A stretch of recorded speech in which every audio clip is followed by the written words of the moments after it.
के जीवन को कहीं व्यर्थ न खो देना।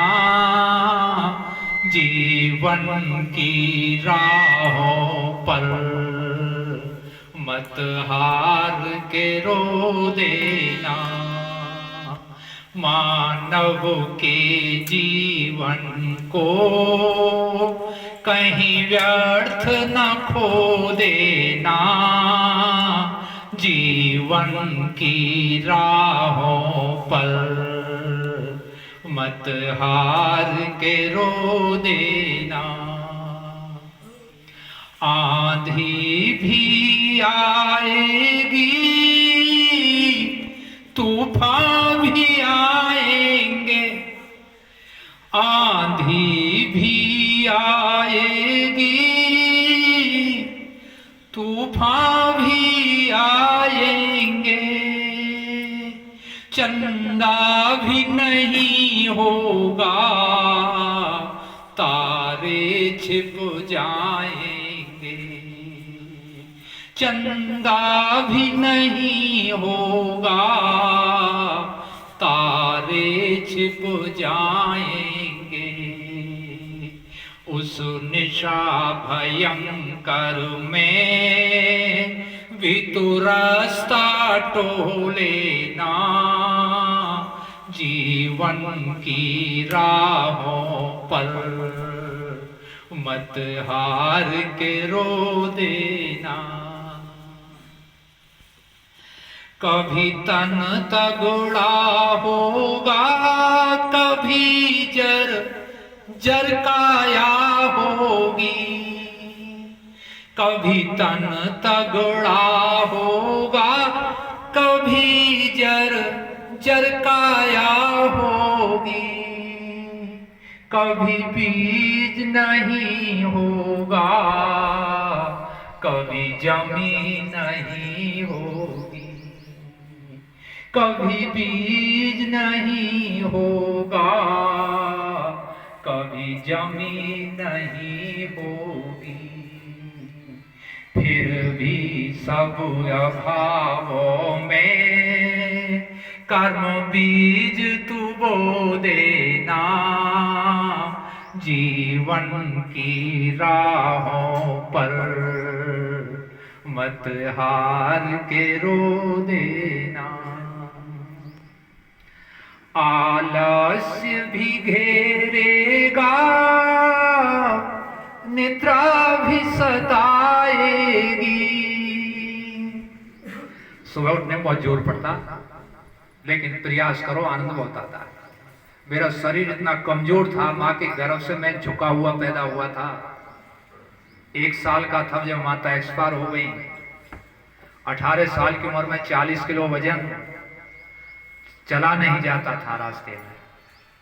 लेकिन मैंने तब से नियम बनाया कि 4 बजे खाट छोड़नी है, छोड़ देता हूं, आलस नहीं करता। भारतवर्ष के 20 राज्यों में जाता हूं, 30-30 घंटे के 35-35 घंटे के सफर होते हैं। कर्नाटक के ट्रेन में भी 4 बजे जब जाता हूं, अपनी प्रक्रिया शुरू। मैं कह रहा था यार भी मुझे एकांत मिल जाए तो बहुत बढ़िया, क्योंकि मैं 3:45 बजे से खलबली सी मचने लगती है। हमारे मुखिया जी ने ऐसा बढ़िया कराया कि कोई दिक्कत नहीं। तो पवित्र आत्मा और नियम बनाना चाहिए। यदि प्रश्न करूं कि सूर्य चंद्रमा कभी आलस्य करते हैं, जड़ है या चेतन है? तो चेतन क्यों करे, अपने नियम से चले। मत करिए आलस। आलस्य भी घेरेगा, निद्रा भी सताएगी। मत कर्म छोड़ देना, सफलता मिल ही जाएगी।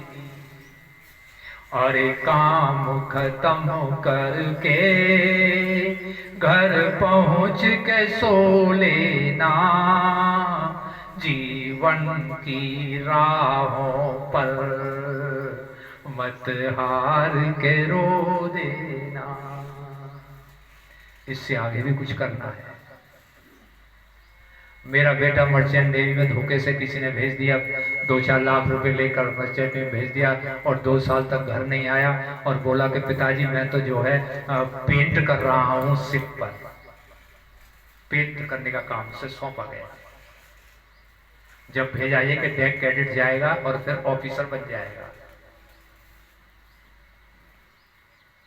मैंने उससे ये कहा, एक ही बात कही, और उन बातों को इसलिए बता रहा हूं कि भाई आज अंकित का जन्मदिन भी है और हमारे यजमानों के लिए भी। मैंने उससे बेटे से कहा, बेटा 3 बात मत छोड़ना। नंबर 1, उत्साह संपन्नम। पेंट कर रहा है तो पेंट ही करना, उत्साह से करना। नंबर 2, अदीर्घ सूत्रम। ये जन्मदिन वालों के लिए बता रहा हूं भाई, अंकित और यजमानों के लिए। अदीर्घ सूत्रम, किसी काम को अपने सिर पर मत चढ़ाना, अपेक्षित समय में उस काम को पूरा करना। अगली बात बताई, व्यसनेषु असक्तम। कोई बुराई मत पाल लेना। देखना 3 बात बताई, बुराई मत पाल लेना, दारू या कुछ ऐसी चीज मत पाल लेना। और चौथी बात बताई मैंने, ईश्वर भक्ति। ईश्वर भक्ति, अपना गायत्री मंत्र का जाप। पेंट कर रहा है तो गायत्री मंत्र का जाप रहना चाहिए। जब भी समय मिले गायत्री मंत्र का जाप करना, संध्या करना। और सब परम पिता परमात्मा ने ये स्थिति बना दी, उसे कैप्टन बना दिया। जबकि इंडिया में हजारों में एक बालक वहां पहुंचता है जो इस तरह से जाते हैं। तो मैं दावे के साथ कहता हूं कि जो मैंने 3 कली सुनाई, इन पर चलकर देखिए। और चौथी में क्या ध्यान रखना चाहिए, गायत्री मंत्र जपना, बहकावे में ना फंसना। महिलाएं बहुत काम कर देती हैं, काट पीट तक कर देती है बहकावे। गायत्री मंत्र जपना, बहकावे में ना फंसना।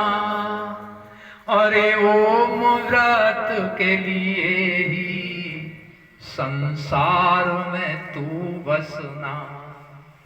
अरे ओम व्रत के लिए ही संसार में तू बसना।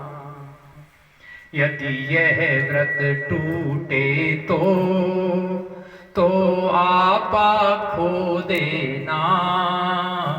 जीवन की राहों पर मत हार के रो देना।